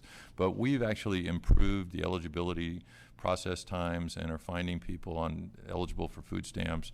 In some cases, even their general assistance and medical eligibility in a single day where all the documentation is available. That we're finding people eligible for Medi-Cal within 30 days, where some of these examples in other jurisdictions around the state are 3 months to get through some of these processes.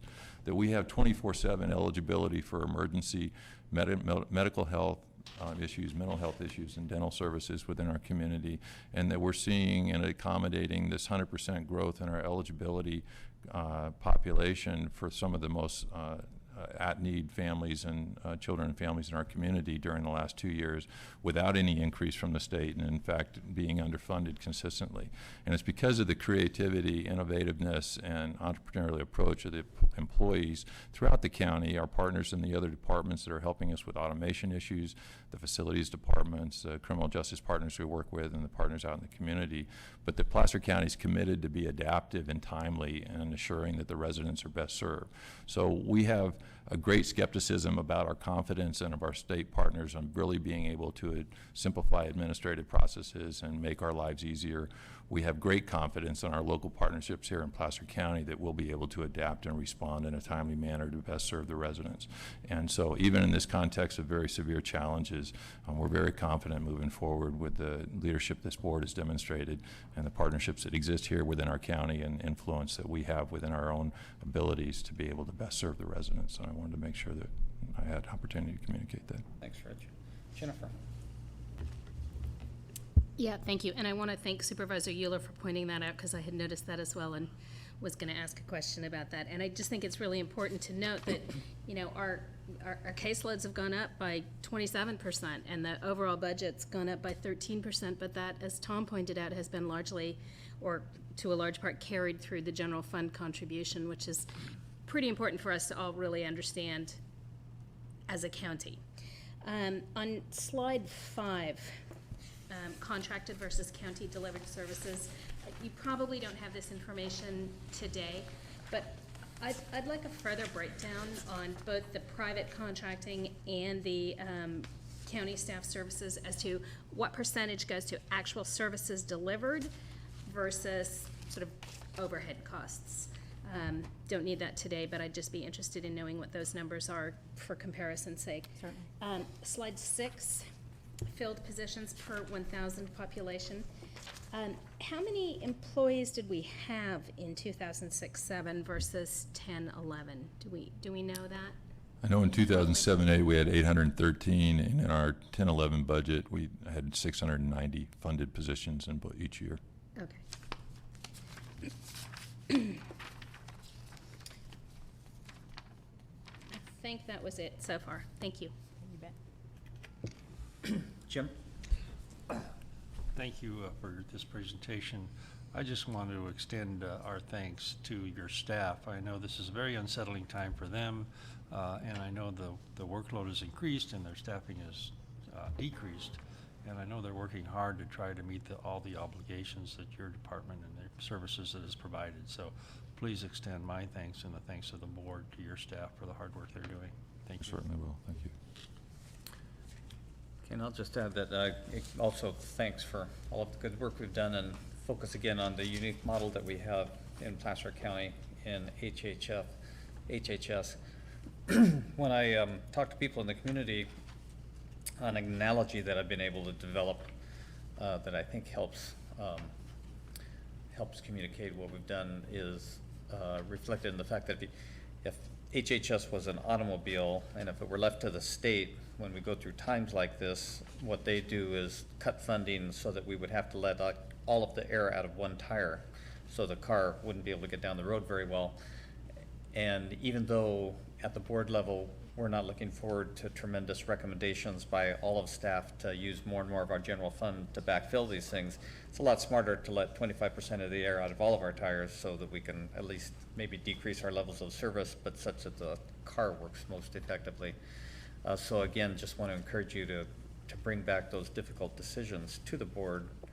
And I remember a few years back when we talked about our whole system and discontinuing funding as it related to trying to find work for people who had lost jobs, and we decided to backfill that more than actually the county exec's recommendation. So I think the board wants to have that direct line of communication and have input and understand the ramifications of what the state is doing exactly and how that affects different silos within the system differently, so that we can continue to have a model that operates most efficiently in spite of the state's inability to deal with its budget and the way that they have been basically passing a lot of that down to us at the local level. And then again, communicating that to our city partners as we go through these difficult times to make sure that we continue to have a performance in this area that exceeds the state and national performance measures as a whole. So thanks. Okay. Well, then we'll move on to the next part of our presentation, which is regarding veteran services. Unfortunately, the news is a little more encouraging there today.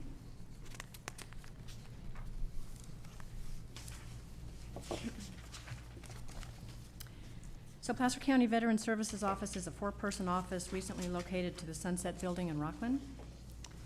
It was established by the Board of Supervisors to promote the interests and entitlements of veterans, their dependents and survivors through counseling, education, claims assistance, and advocacy. The demand for services from returning Iraq War veterans continues to increase at an even greater rate than revenues.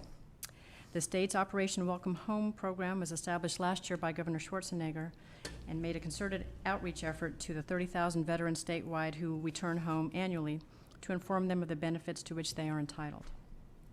The program has placed an additional service level demand on Veteran Services offices, though. So here's a budget summary for this, for the Veteran Services Office. Since 2005 and 6, the department's state revenue has tripled due to the efforts of Veteran Services Officer Rick Buckman. With this increased state revenue and the county's investment of $367,000, in fiscal year 9-10, the department obtained $29.2 million in new federal benefits for veterans and their families. The governor's fiscal year 11-12 budget initially proposed to eliminate all state general fund support, $10 million statewide for county veteran services offices, as well as the state-operated Operation Welcome Home program. This action would have translated into the loss of approximately $200,000 in revenue for the Placer County office. And recognizing the difficulty of cutting funding this drastically to veterans, both the Senate and Assembly full budget committees voted to restore funding to the same level that was established in the 2010 budget. And legislation has been recently introduced that seeks to restore full funding to county veteran services offices. So I'd like to turn the comments over now to Rick Buckman to discuss some of the good things going on for veterans through his efforts. Good morning, Mr. Chairman, board members. This past year has been a real exciting and a pretty busy year for me.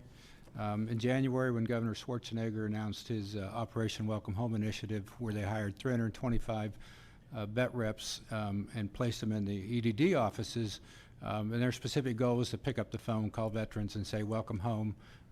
Please go to your county and apply for all the services that you deserve." We were thankful for that, but it really put a burden on the counties to be able to service all these more veterans that were now coming to our offices.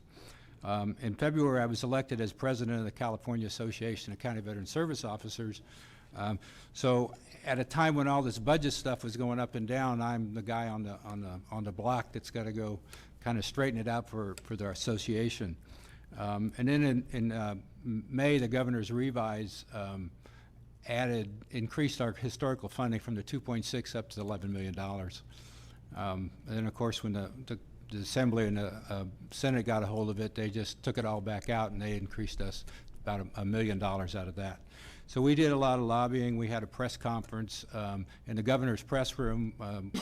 A bunch of the service organizations, Senator Jeff Denham and Senator Paul Cook were there, and we spoke about the need for increasing services to veterans, increased funding, so that we can get the services and get them the help that they need, so we're not repeating the mistakes that we made with our Vietnam veterans, and we try to break that cycle of mental health and homelessness and all the rest of that stuff before it happens. Immediately after the press conference, we were invited into the governor's conference room, and he came in and he talked to us and said how much he had supported our veteran stuff, and that as far as he was concerned, he wouldn't sign the budget unless it had money in there for veterans.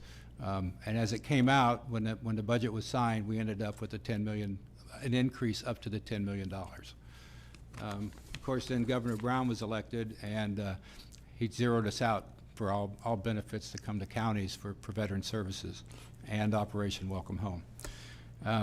Right after that, I was called by a member of the Governor Brown's transition team. He wanted to find out what veteran service offices do.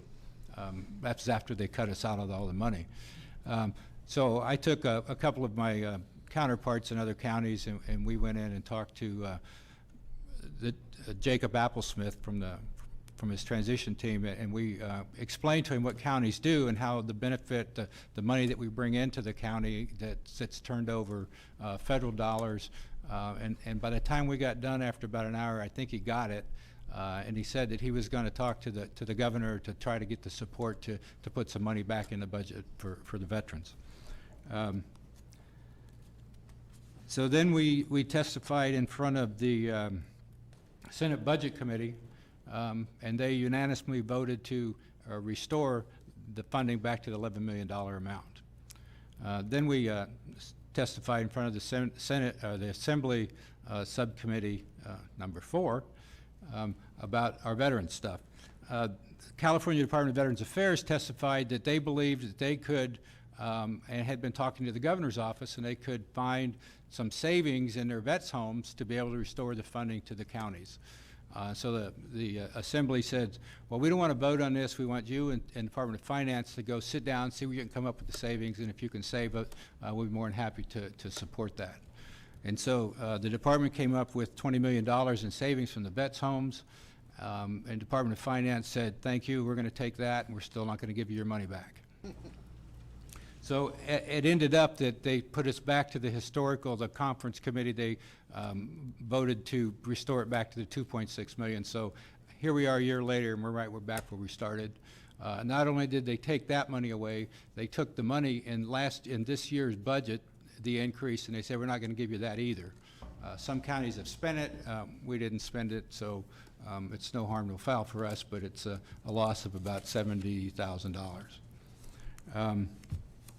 Prior to our move to Rockland last year in Operation Welcome Home, a veteran could make an appointment to see me and probably get in within a week. Right now, if you call my office, my next available appointment to see me is April the 5th. So that just shows you that with the move to Rockland and the Operation Welcome Home, the increased amount of workload that we're going through. When the EDD office closed in Roseville, they closed because they were going to move somewhere else. They asked me if one of their EDD vet reps, Operation Welcome Home, could use my office. And I said, sure. So we have a folding table. He's got his state laptop with his air card and his cell phone, and he's in there busy calling veterans, and they come in to talk to him. And when he gets done, he says, go see him and file your claim. Go see him and do your health care. So my other reps are able to take care of those walk-ins as they generate more workforce. So it's really been a good thing to see veterans, but it sure has strained my staff of 3 vet reps, counting myself. Another attempt to reach out to younger veterans is through social media. We're now on Facebook. Thank God I have work studies that work that for me, because I wouldn't have a clue what it's all about. So we're hoping we can expand to get more information out of veterans, the younger veterans that really need to find out what's going on. One of our successes has been at filing claims for veterans and widows who reside in assisted living facilities or require home care to stay out of skilled nursing facilities. Some time ago, I placed an application of sorts on my website, and so people could just go on the website. They could download all the forms they needed to file a claim for one of these things. So I get referrals from assisted living facilities. They just tell people, go on the website, download the forms, so that people fill these forms out, and then they fax them to me, they email them to me, however they get them, and then we process them, and then we send them out. I was gone at a conference last week, and Saturday I pulled out 58 claims that had been faxed in since Sunday morning when I left. So I got those, and what I do is I input it into my computer, so I take control of it, then I pass it off to one of my reps. He enters all the information in there, prints out all the forms. We give it to a work study. They scan the form, they email it out to the claimant. They sign the forms, and they mail them back to me.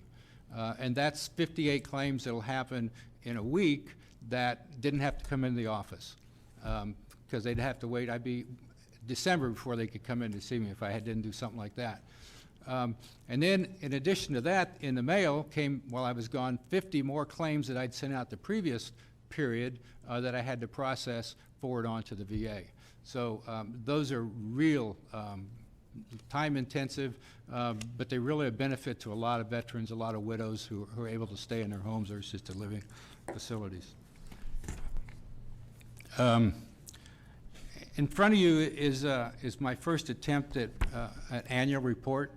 I gathered some of the information that goes on, some basic stuff about the office.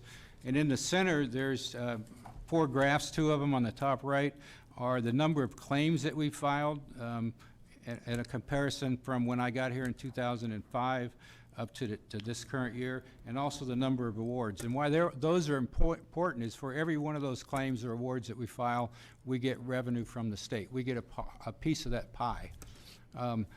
My counterparts are kind of mad at me because I keep getting bigger pieces of the pie, and so their piece is decreasing. And I'm sure before I got here, they were laughing at Placer County because they were getting all our money, so I really don't feel sorry for them. And as you can see with the number of awards that goes up, our revenue is increased by the graph on the left-hand side. And then we have the value of the awards that go to veterans. That's the money that goes in the pockets of veterans. And like Becky said, over $29 million went to, as a result of the work that we did. And then in this other report is our state report. And on page 6, it has a chart of all of the counties and all of the money that they bring in. And as you can see, Placer County, again, has the most of any county in the state of California, $29 million. If you add LA and San Diego counties together, they came up with a little over $22 million.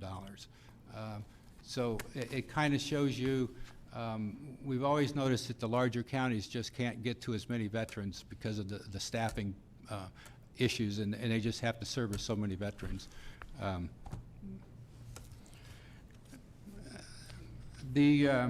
I met an Auburn resident and a widow of an Army Chief Warrant Officer whose Black Hawk helicopter was shot down and killed in November 2005 over Mosul, Iraq. She came into my office after being shuffled around from office to office, seeking help for her young son. She started with, "You probably can't help me, but," and don't tell me that, because then I'm going to do whatever I can to make sure that you have a different idea by the time you leave my office. So apparently after the son's daddy died in Iraq, he developed this thumb-sucking habit to the point where he had developed this very severe overbite that was causing a lot of health problems and other kinds of problems. And so it was going to require some oral surgery, some orthodontic work, and so she's kind of looking for help. And so we were able to identify, let her know that her TRICARE benefit, which she got from the military, would probably cover the oral surgery. And then I have this regional collaborative coordinator in my office, a state employee, and so I got with her, and she was able to identify an orthodontist that would do the work for $500. And so I went to the Lincoln VFW, and I said, hey, I got this situation, and would you help fund this $500? And so they came up with half of it. And then I went to the Roseville Post, and I'm sure they're going to fund the other half. And then we found out that we had to get a dental exam and a teeth cleaning before they could do the orthodontic work. So I went to the Auburn Rockland VFW Post, and they paid for the whole thing. So that just kind of shows you how working together, veterans helping veterans, we can help our veterans and their widows without putting them on the system or any other kind of stuff. So that's pretty much how my day goes, and I'm just honored to be able to help veterans, and we're hopeful that we're doing the best we can. So, and we'll continue without money. We'll do it somehow. So that concludes my presentation. If you have any questions, we want to have. Any questions? I don't see any, but thank you very much.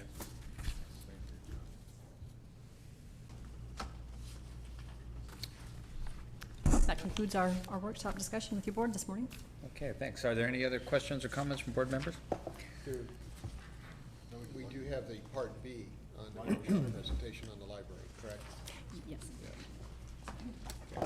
Well, thanks. So now we'll hear from the library.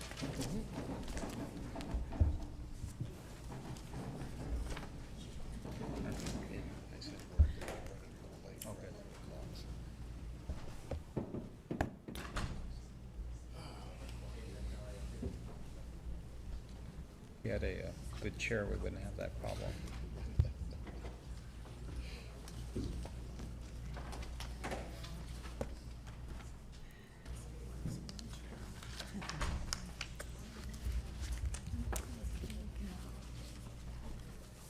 Do I remember?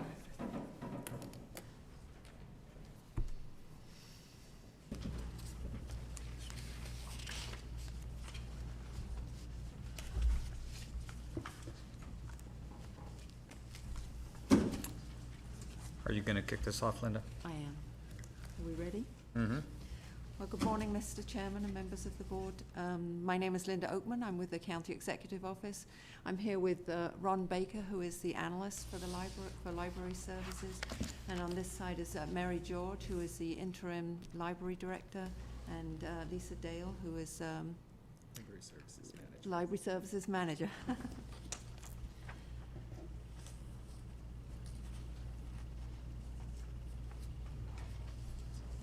Wrong one. This one. Okay. This just an overview of the library. The county library has 11 branches spread across the county. They also have a bookmobile service that serves residents 4 days a week, and it's for library patrons who are not able, have difficulty making it to the library branches. And then they provide administration for the law library. This slide shows the expenditures and revenues for the library over the last 6 years. I just want to let you know that these are actual expenditures and revenues. These are not budget. The budget doesn't represent the story as well as using the actual. So this is actual expenditures. The expenditures for fiscal year 10-11, which is this year, are projected expenditures because obviously we don't have final results yet. The library is funded mostly by property taxes. Also, there's a general fund contribution for library directors' services, salary and benefits, and a contribution towards A87 costs. And also, they also have funding from intergovernmental revenues. Linda, just for the board's benefit on the property, maybe going back to that prior slide too, property taxes, there's in the unincorporated area only, as well as a few of our cities where we provide library services in lieu of them doing, there is actually a component of the property taxes that are designated only for libraries. And so that is money simply designated to them.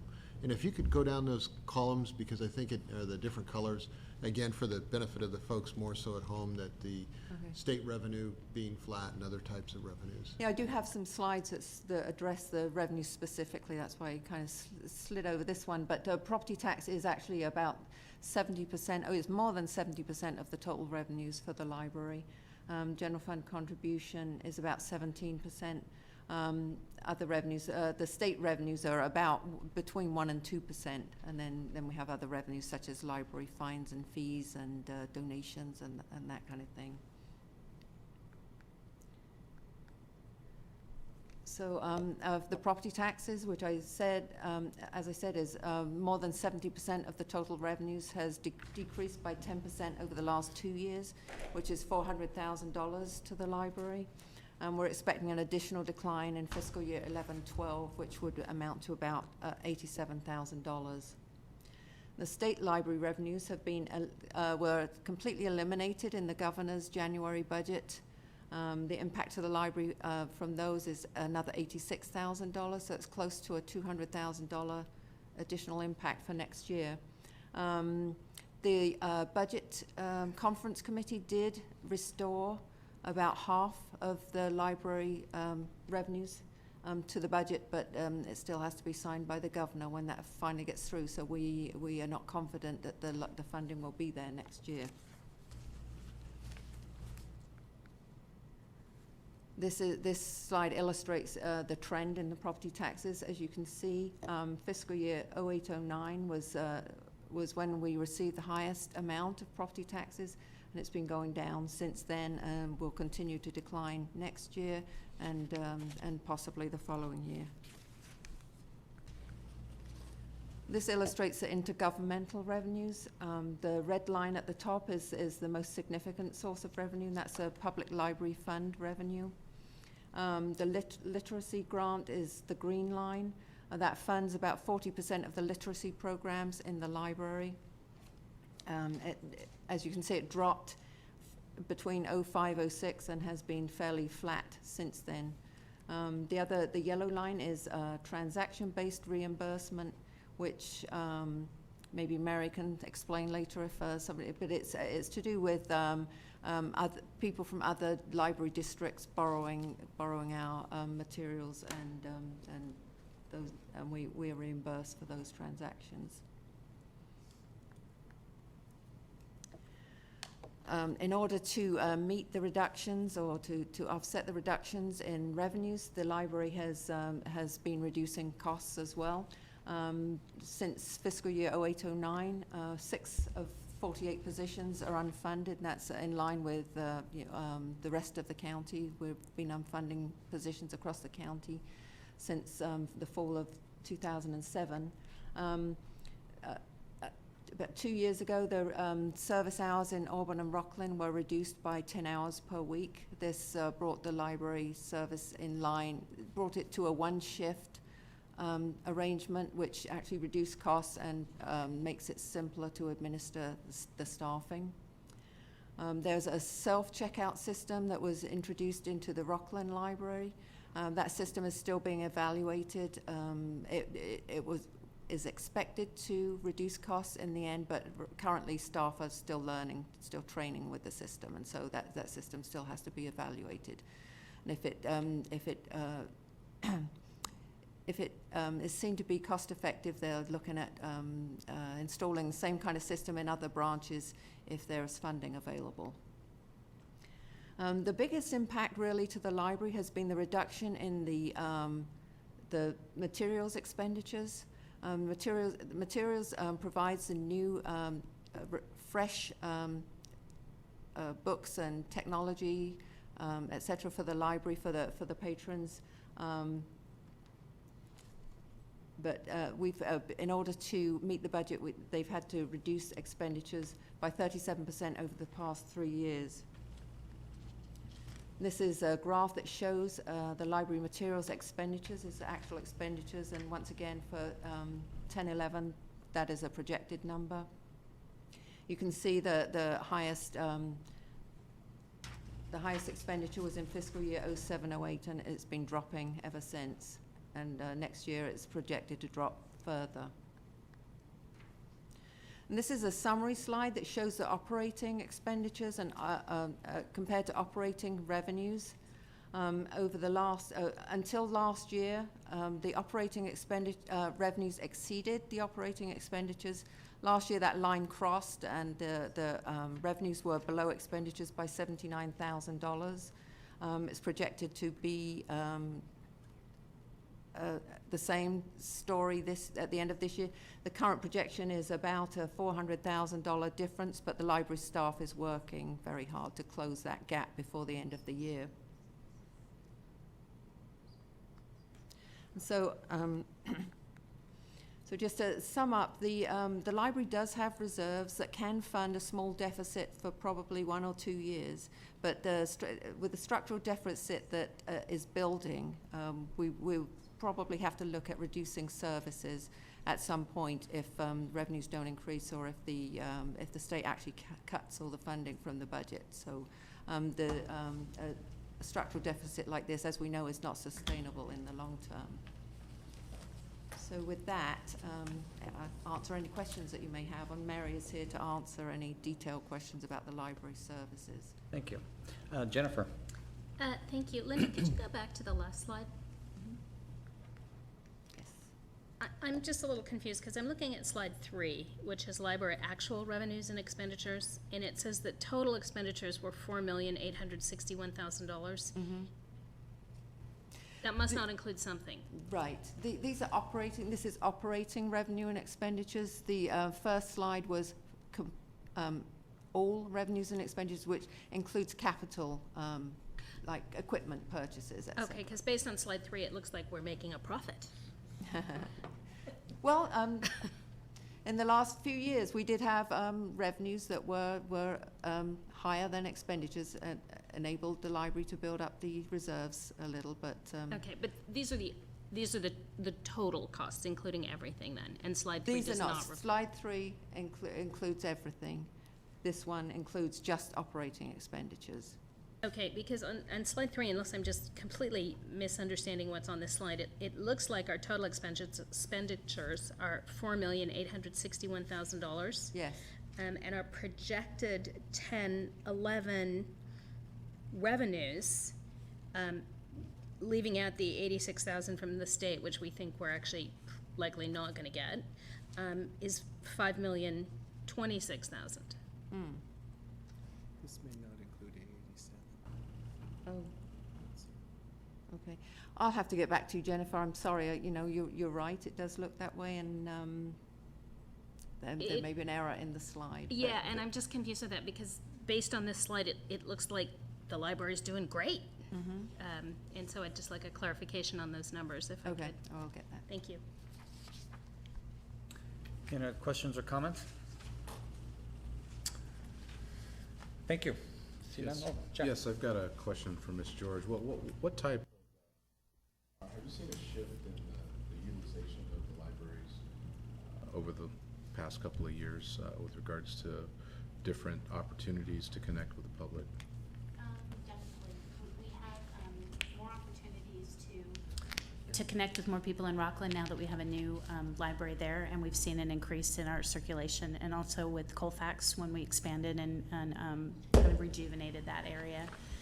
We're looking into ebooks and new technologies to expand and to use our collection development money more wisely, so that we can not have to deliver and handle all of our materials.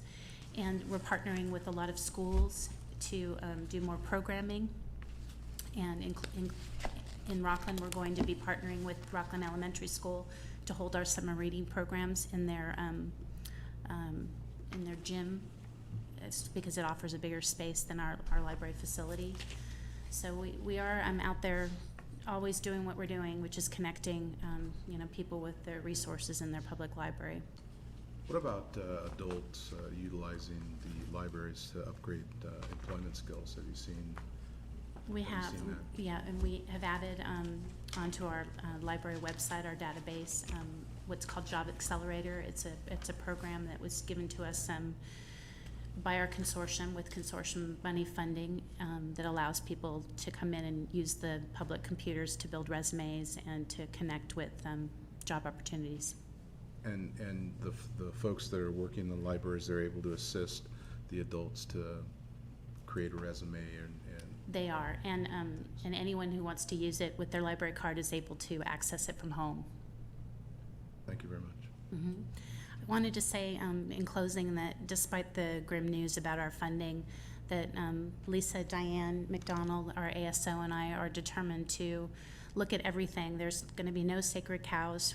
We're shifting our service models in our bigger libraries to be more like our branches, which means that everybody that's on the public service floor is expected to help every customer with every need that they have, and we're able to use fewer staff members by doing that, by cross-training in different areas. And we're also looking at the RFID technology that we've established in Rockland for the self-check machines. We're looking at that very closely to determine whether it would be prudent to use reserves as a one-time expenditure to put RFID in the Auburn Library and the Granite Bay Library to start. So thank you for your continued support. Oh, thank you. Thanks for those comments. When did you initiate the Rockland self-checkout? The minute the library opened. From the very beginning? From the very beginning. And when do you think you'll have good data back from that? I think by the summer. I'm hoping in the summer to do a nice survey and ask our customers how things are going. We'll also have data from Envisionware, which is our service provider for the self-check machines. We'll be able to determine a percentage of our customers using self-check versus using our staff to check materials out. We also installed PC and print management, which means that customers can come in and sign up to use an internet computer without interacting with the staff. And currently, as we speak, they're installing that at the Auburn Library, and that is going to help a great deal with staff interactions with customers. It's not that we don't want to interact with our customers, but we want them to be self-sufficient enough and to feel comfortable enough to be able to do it on their own if they'd like. Yeah, no, appreciate that feedback. If you wouldn't mind, when you get some data back from Rockland, I'd personally like to see some of that, and probably the rest of my colleagues. You bet. Yeah, thank you.